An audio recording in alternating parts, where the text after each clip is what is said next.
Who you side with, yeah, that's who you tied with. Who you ride with, yeah, that's who you Yo! What is good with it? It is Friday. Yeah, I'm gonna hop on here when I'm inspired. I'm not gonna try to do it every single day and none of that. I'm gonna get on when I'm inspired. Today is Friday. Everything that I talk about is geared towards the writers and the creatives, but it's not only for the creatives. I think it's important, for creatives to have a separate peace of mind. Most people just deal with the day-to-day structure and they have to focus their mind for that day-to-day structure. When you're a creative, you live in two different worlds. You live in the regular world where you have your day-to-day structures that go on, and then you also live in a world where you got some time and you can let your mind free, and you can just be off in Neptune if you want. That's what storytelling is. Remember, storytelling, I don't know about a lot of y'all, but I know my grandmothers, aunties, you start lying and stop telling stories. Stop telling stories. Stories.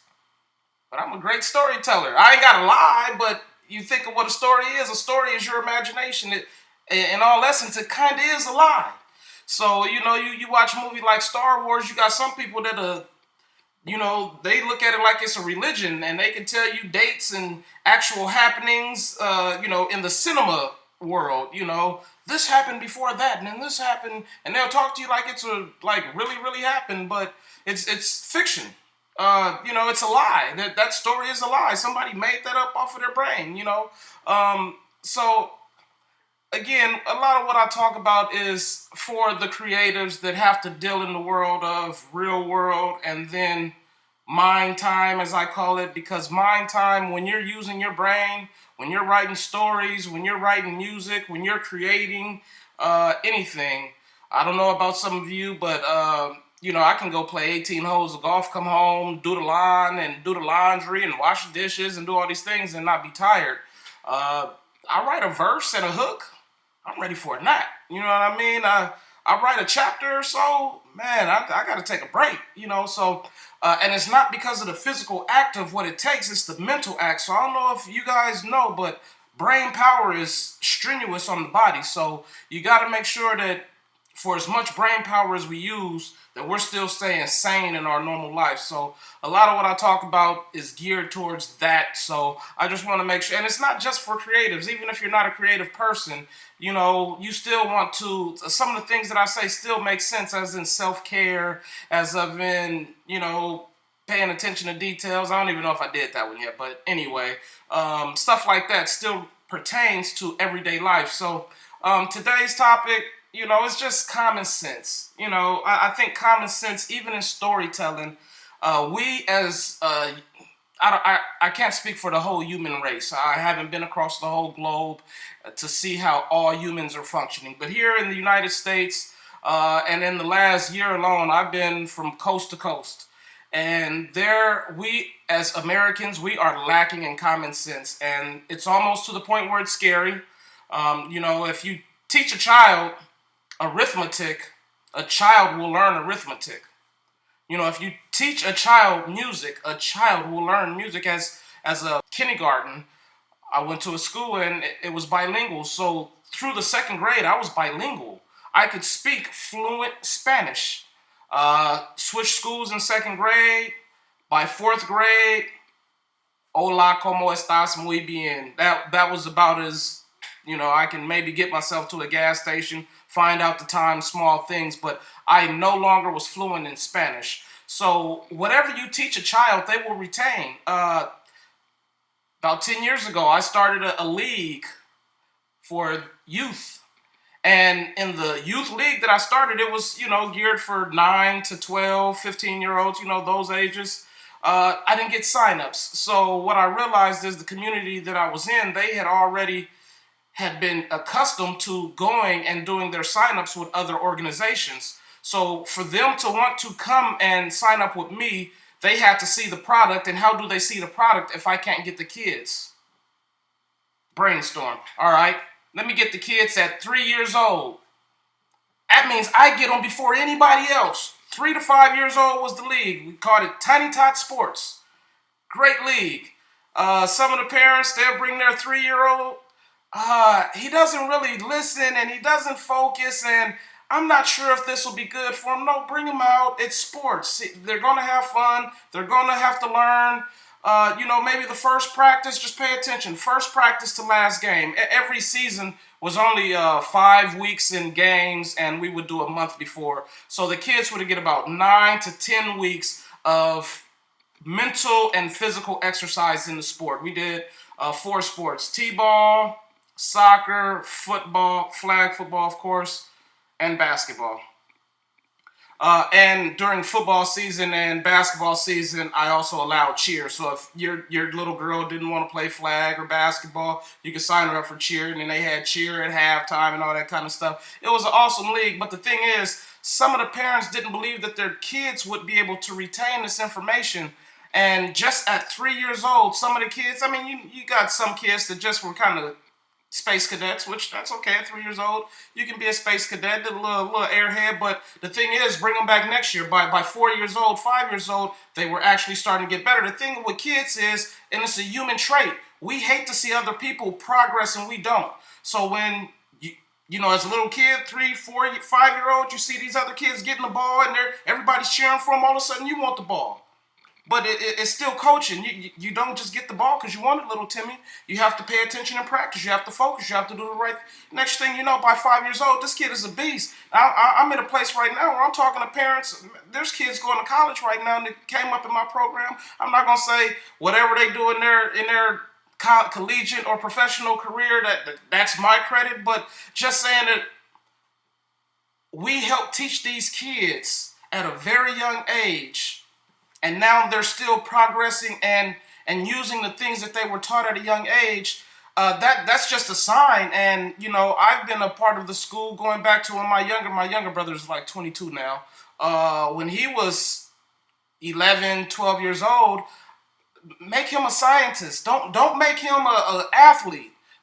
Put into his brain the things that sports, because, as young kids, we're always going to be athletic, even if we're not. Other kids are playing. Again, that human reaction, I want to go play with them. I'm going to get faster naturally just by playing with them. I'm going to build my hand and eye coordination naturally by playing. So why not skip the playtime? And let's get to the real time with these kids, 3 to 5 years old. Start teaching them multiplication, teaching them how to read. Don't wait till 5, 7. Why? I was reading cue cards at 3 years old.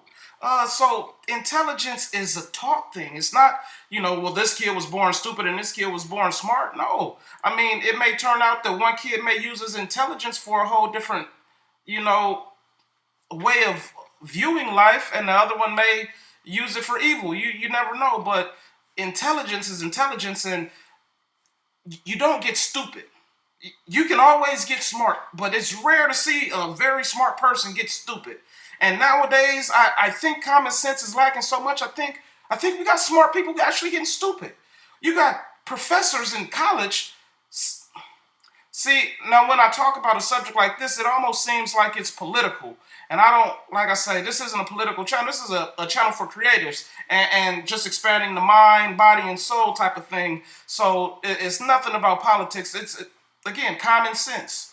If I come to you and I tell you, hey, life is beautiful as a white guy, and I think I like it. I think I'm going to continue living life as a white guy. This is the life for me. I'm no longer black. I am a white guy. And all of this black I'm wearing, this black chair I'm wearing, I blend in. I can't change that. Certain things just cannot change, and the color of my skin will not change. And I don't want to say proof, but I watched back in the day, Maury was cracking. Y'all know Maury. You go to Maury and get that test. But Maury, it wasn't about a test this time. It was a lady. I don't know the lady's name. You can look this up on YouTube. It's probably still there. She went to Maury Povich. She was a white lady. She had spent a lot of time getting tanned and things of that nature to darken her skin up, her hair. She got the injections and her lips were bigger, her nose was fuller, and her butt, her chest and butt, got implants and she considered herself black. Maury laughed in her face. No, I'm sorry. You can't be black. You were born white. That's just the way it is.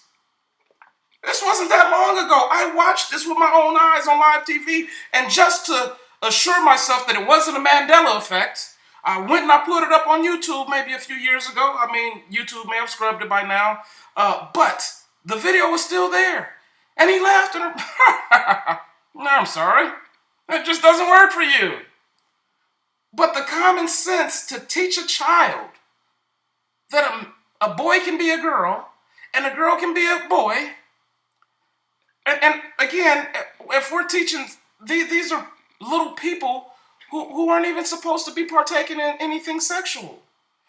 When you make TV shows and movies, you rate them PG because there is nothing sexual or nothing misleading in this, and it's for a general audience that anyone can watch this, and it's not brainwashing or teaching agendas or anything like that. But now we're in a world where literally educators, professors will teach your children that if they want to be a girl or a boy, which is the opposite sex of what they are, that they can do that without the consent of a parent. So my thing is, if you let a little boy become a little girl, and now this little girl wants to spend a night at her best friend's house, let's say the best friend is a boy or a girl, is that acceptable? Because now I got a little boy dressed up as a girl spending the night with my little girl, or I have my little boy spending the night with a little boy dressed up as a girl. None of these play out well for me as the parent. So why don't we just keep these things? One of the things that I've been saying this for years is, if a 7-year-old said, because I look at things by the Bible, and there are sins in this world, and this isn't a religious channel, so I'm not going to get on that, but there are things that, if you believe in the Lord, that are frowned upon.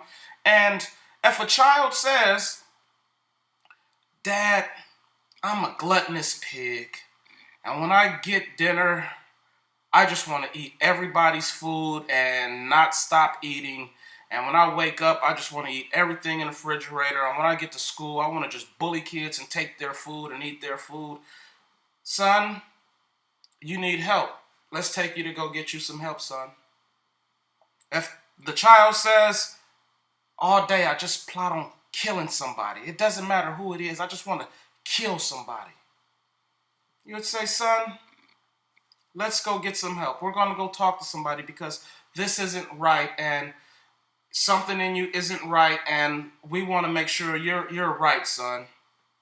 But if my little boy says, Dad, all day long, I believe I'm a girl, and I just want to be a girl, and life is not right if I am not allowed to be a girl. What happened to let's get some help? You know, common sense says let's get some help. But in this world where we don't take common sense into consideration, we say, okay, well, let's nurture that. So just think about it. If your little kids are little demons and little monsters and they want to kill people, should we nurture that too? Or is mental health a real thing? Because you say these people are homeless because they're dealing with mental health issues, but then you say these people are committing suicide because they're not allowed to live their true life. Maybe it's part of mental health, and maybe it should be addressed at a younger age. Anyway, I don't want to make this about that. My whole thing is just common sense, man. If you got common sense, don't let people pull the wool over your eyes. And common sense says I can't pull the wool over somebody else's eyes because it's just common sense. I didn't fool you in the beginning by telling you I was white. That I conduct myself and I live my life as a white person. I didn't fool anyone. So, let's just try and get back to a world where common sense makes sense. I can go for hours. This song just a form of repentance. I promise I's pure in every word and every sentence. And I don't even care if they like shit. Get it? I did it for Jehovah, yeah, cause he my only witness, huh? Forgive us for we know not what we do. And we hear so much that we don't know what is true. I think I heard a voice but can't tell if it's you.